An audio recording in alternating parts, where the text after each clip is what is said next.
ABC 10 News at 5 starts right now. America's pastime is back. It's opening day for the Padres, and fans are back in the stands for the first time in more than a year. And those who weren't able to get a ticket to today's game packed the East Village to cheer on the team and support local businesses. Plus, first responders going door to door to help eligible San Diegans sign up for the COVID-19 vaccine. Why they focused on this particular neighborhood. ABC 10 News at 5 starts now. The Padres kicking off opening day with a military flyover and fireworks over Petco Park as the team welcomes fans back inside the stadium for the first time in over a year. Good evening. I'm Kimberly Hunt. And I'm Lindsay Pena. And that game ended about 20 minutes ago with the Friars beating the Arizona Diamondbacks 8-7. From the fans to the downtown bustle and highlights from that nail-biting game, we have a team of reporters covering all angles for you. We begin with ABC 10 News anchor Steve Atkinson and Ben Higgins. Hi, guys. Hi, Lindsay. Thank you so much. We're here high above Petco Park right now at the Altitude Sky Lounge here at the Marriott Gas Lamp. Ben Higgins is here with me now. We were all looking for an exciting season from the Padres. I don't think we expected this with a huge lead. We thought it was over, and then they had to fight back in this thing. Yeah, I wouldn't say it's a perfect day. You know, everyone adjusting to the pandemic protocols. The Padres had a 6-1 lead that they lost, but in the end, all's well that ends well. Padres win the game. It was exciting, and I think everyone's going home happy from the East Village here. Just 161 more games to go. Everybody's looking forward to what's going to happen with the Padres this year. As a former sportscaster, I have covered numerous opening days in my entire career with the Houston Astros and the Texas Rangers, the Colorado Rockies, and then again here with the San Diego Padres.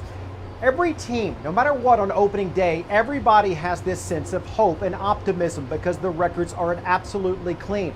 But I think this year was different. Of all the opening days I've ever covered, this one had a renewed sense of hope.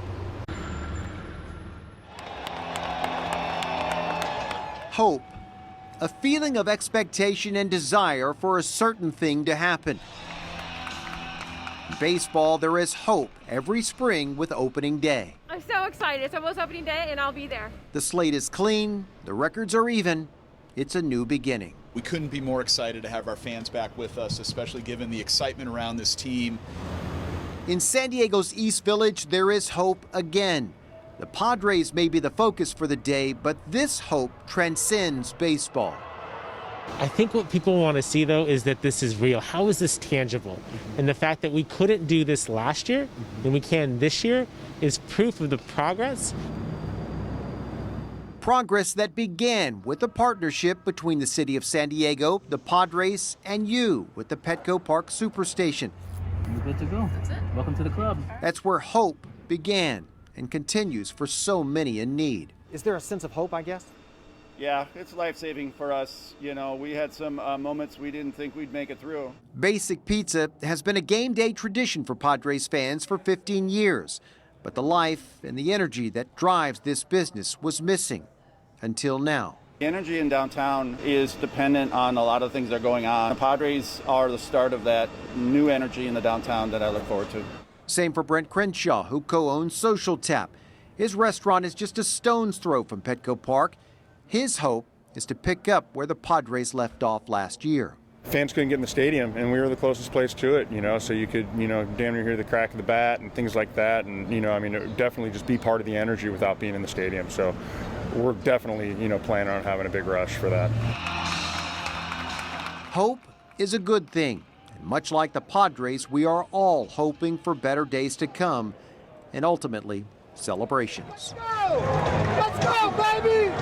We're all just craving some normalcy, and that'll be achieved. But to have greatness within our grasp here with this incredible team, it's a lot of hope at a time when we need it. We all need that hope, and as Todd Gloria mentioned, it's coming at a very good time right now. The Padres are a big piece of that puzzle in that hope. Okay, we mentioned, speaking of normalcy, we actually had fans back in the stadium. They had roughly 8,400 in there today. But driving down here earlier this morning, the gas lamp was already alive and electric. People are excited. They're getting back out. They're down there right now having a pretty good time, and that is a return to normalcy as well. Our 10 News reporter Mimi Alcala has more on that. The vibe out here in the East Village is completely different than what it has been in the last year or so. People are out, there are crowds, there's music, there's just a lot of energy out here, and people are really excited to be out enjoying this opening day. We really want Tatis to be MVP, so we're really excited to see what he's going to do this season. The energy in the East Village is unlike anything we've seen over the last year. We've been inside so long, we just so happy to be out here. Go for our Padres, we're going to win it this year, baby! With the return of baseball and some warm weather comes families and friends enjoying what San Diego has to offer. Oh my gosh, this is amazing. It's exciting. There were lines of people throughout the day at restaurants waiting to enjoy dining indoors and out before and after the game. Many businesses in the area prepped for the crowds while keeping the pandemic and coronavirus restrictions in mind. We do take lots of precautions. We sanitize as much as we need to. We take temperatures, gloves, all the PPE. Honestly, we felt like so much energy because I feel like lots of fans are coming here. They're wearing all their gear. Tajima East Village is about 5 blocks away from the stadium, but manager Mitzi LaCap says she brought on extra staff in anticipation of the crowds into the evening. They just feel a little bit better over that, like more vaccines are out and more people are out and about. And one thing everyone we spoke to has in common, they're ready for more days like this.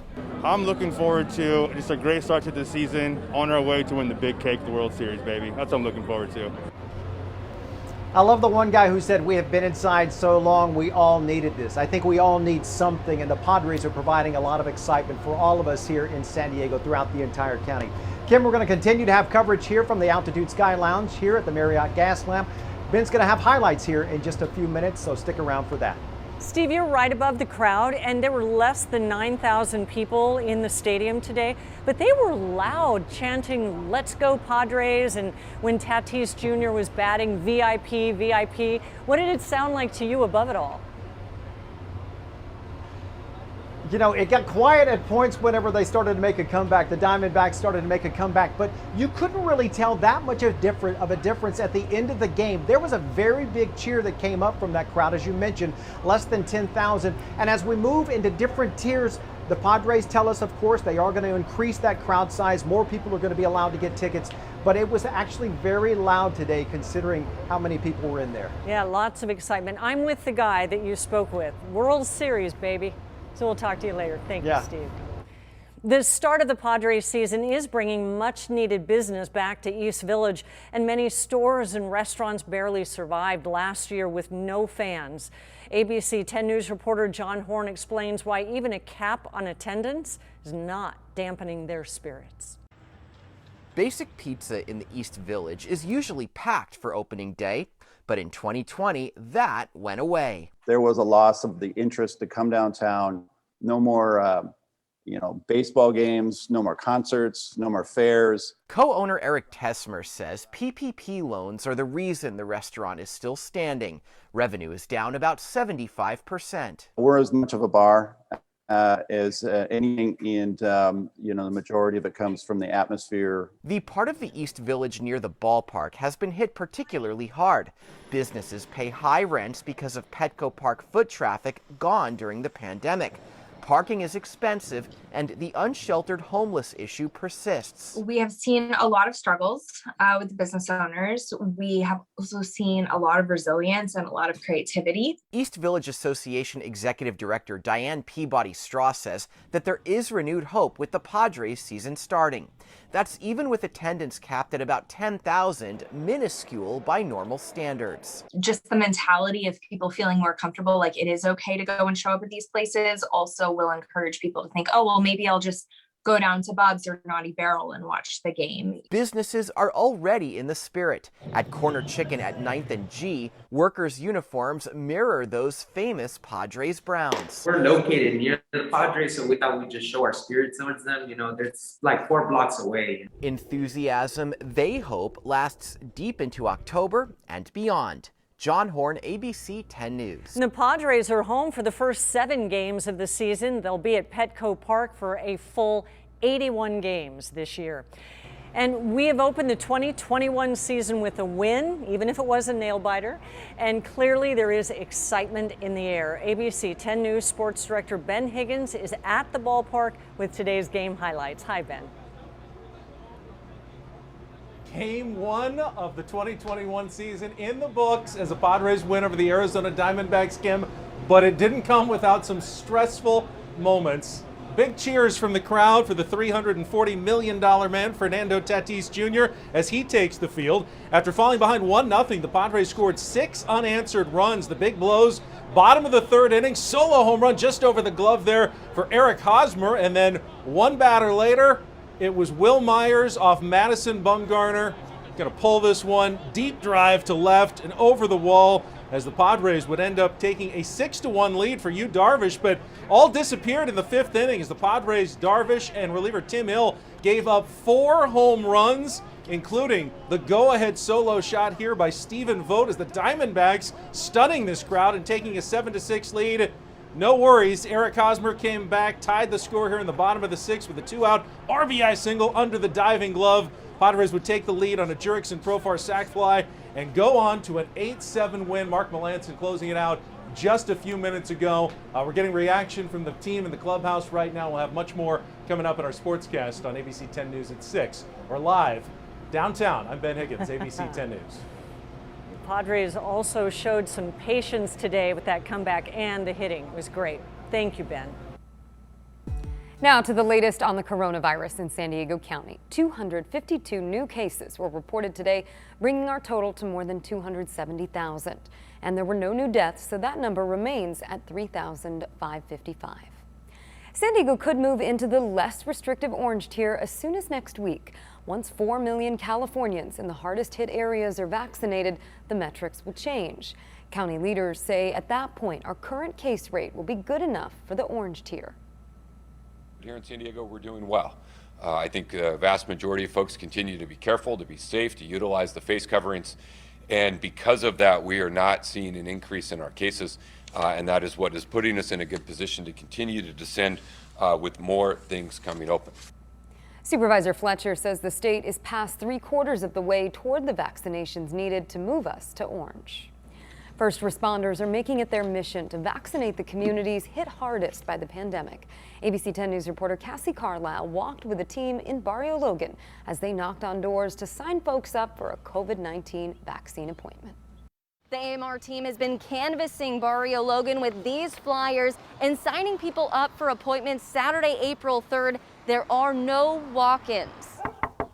Door after door, Buenos dias. This team is working to schedule appointments in one of the lowest vaccinated neighborhoods in San Diego. We signed up about 500 people on Monday. It's a lot of work. Yeah, several miles today. It's pretty warm, but it's a great cause. Each step worth it for this moment. We can sign you up right now. Yeah. Barrio Logan has been the hardest hit community, one of the hardest hit communities in San Diego.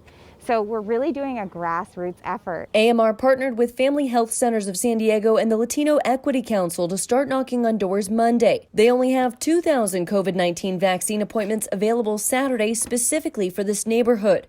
About half of those appointments are booked. I think this is awesome. People look at the TV, but they don't respond. It's like a commercial. This is a lower rent district. And mainly they're just worried about getting to work or food day to day. Linda Calhoun is fully vaccinated and has been urging her neighbors to sign up. We cannot stop this unless everyone is vaccinated. Hopeful we reach herd immunity soon. I don't want to go through this again. I want this to be over. In Barrio Logan, Cassie Carlisle, ABC 10 News. There are still more appointments available for neighbors in the 92113 zip code. Head online to abc10news.com or call the number on your screen. Authorities believe someone may have intentionally set a Mountain View home on fire this morning, killing 3 people inside. It started at 6:15 in the 300 block of South 38th Street near Franklin Avenue. Crews were able to put the fire out, but when they entered the home, they found 3 people badly burned near the front door. Sadly, they did not survive. 2 dogs that did survive were taken in by the San Diego Humane Society.